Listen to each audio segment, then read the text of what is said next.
does it even mean to be a classy woman? What does it mean to be a woman who has it all together?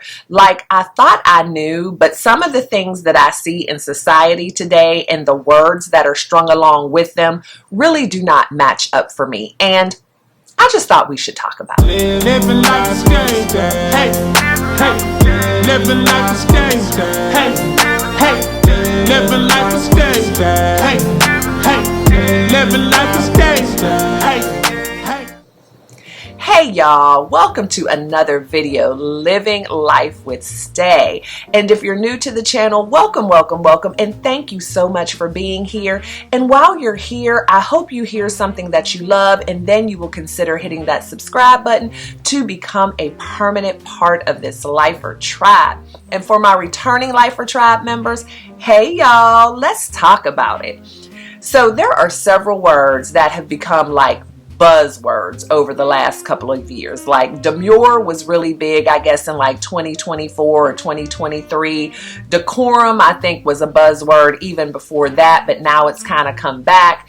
Back in my day, it was more like sophisticated or classy, because you know I'm a Gen Xer, but I thought I knew the meaning of those words, and now I'm a little bit confused because when I see them being used, like so demure, such decorum, that's not always what I see, or even more so what I feel, because in my opinion, it's more about how things make me feel than what I see or how it looks.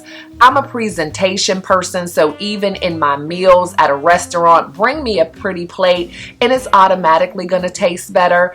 And so I need to have a feeling when it's linked to certain descriptive words, and it just seems like a lot of the meaning has been lost. And I see people who are supposed to be so demure or aesthetically pleasing is another one, but the behavior that I feel does not match. And so I just want to talk about a couple of things that, in my opinion, and this is all we really talk about on this channel because it's just me, and hopefully there are some people who agree, or at least I can give some people a different perspective. But it's not just about a look. So someone can be dressed to the nines from head to toe, but if they're behaving in a certain way, I'm not going to call that person demure. I'm not going to call them classy. To me, those things are an attitude. They're a vibe, right? And so here's some of the things that immediately for me are a turn off on that classy demure vibe. Number one, talking loud on your cell phone in public. And it is whether you have in an earbud, whether you're on speakerphone, whether you're on FaceTime, which speakerphone and FaceTime to me are automatically a no-no in public. But those things, I don't care how you're dressed. I don't care what your title is. I don't care how much money you have in the bank. That's just not classy to me. That's not demure. Everyone in the venue, everyone in the vicinity does not need to be privy to your conversation. Conversations on the telephone should be private. I also don't find it to be classy or demure when people are engaging with others in person, but constantly on their cell phone, responding to texts, looking at emails, and taking phone calls. Like, what happened to the days where face-to-face meetings were exactly that? And when you have your cell phone, it's like you're automatically inviting in a +1. I used to be the person that I never have really been big on engaging with my cell phone while I was one-on-one with someone, but I would have my cell phone on the table and I would put it face down. But I could still see it light up and it would cause a distraction and I would want to look at it, or maybe I would excuse myself for a moment to look at it. But then I realized that's still not being present in the moment. So now I'm someone who keeps my cell phone in my purse. I don't even want to be distracted because I believe that the person who is across from me, or the persons that are across from me, deserve my 100% undivided attention in that moment. And then people will say, well, what if there's an emergency? What if there's an emergency? I get it. However, there have been emergencies, unfortunately, since the beginning of the time. Before we had cell phones, even before we had pagers, there were emergencies. But now, because we have the luxury of cell phones, we act like we have to have them all the time and we have to respond. So I pray that there are no emergencies when I'm in a meeting or even socializing with others. However, it has been my choice to not engage and not to have my cell phone as a distraction, because I don't think that that's classy. I don't think that that's demure. I don't think that it's professional. And so that's something that I don't choose to do. I also don't find it classy or demure when people feel like they have to announce their presence every time they walk into a space. They have to come in hot. They have to come in loud. They have to come in joking and making all kinds of comments, especially when they come in late. And people with that type of personality usually like to make an entrance.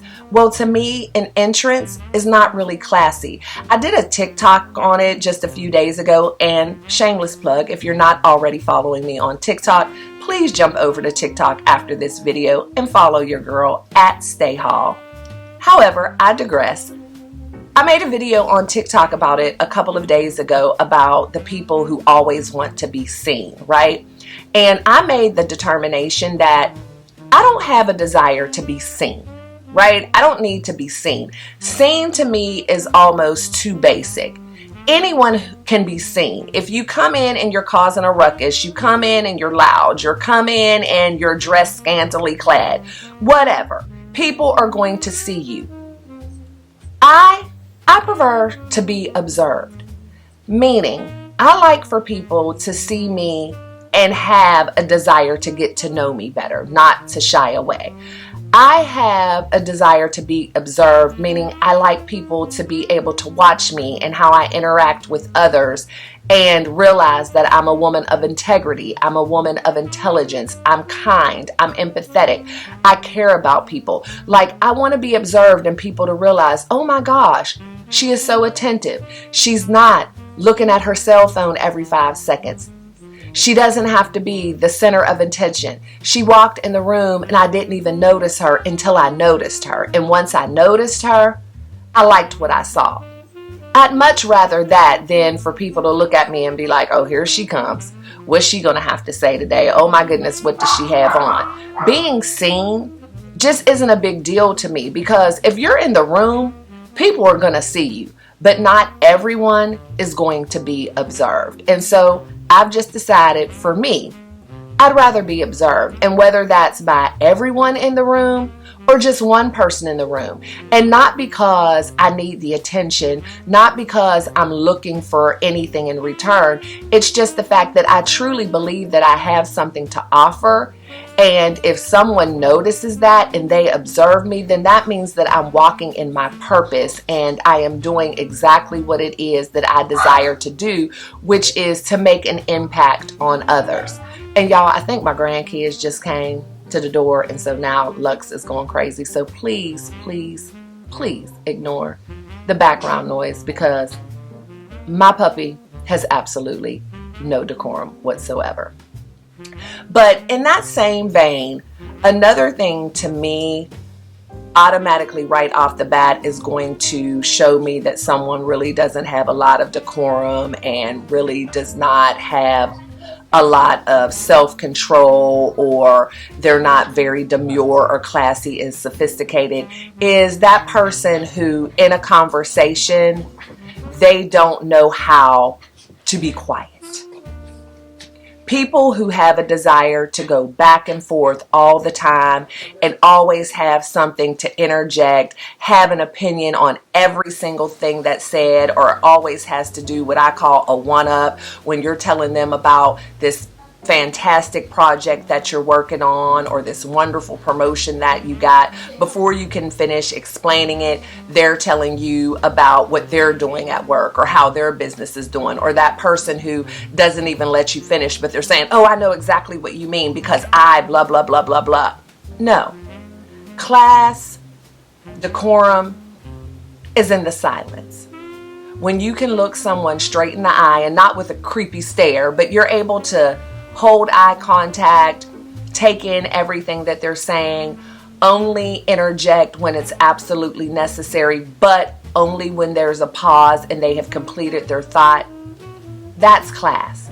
Asking questions, showing that you're interested.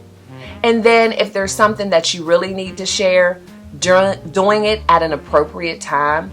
I know for me, being a woman of a certain age, interrupting me in the middle of my thought can cause me to lose my whole train of thought and have no idea what I'm even talking about. That's how quick the thought can leave me. And then the moment is tainted, because once I have to, what was I saying?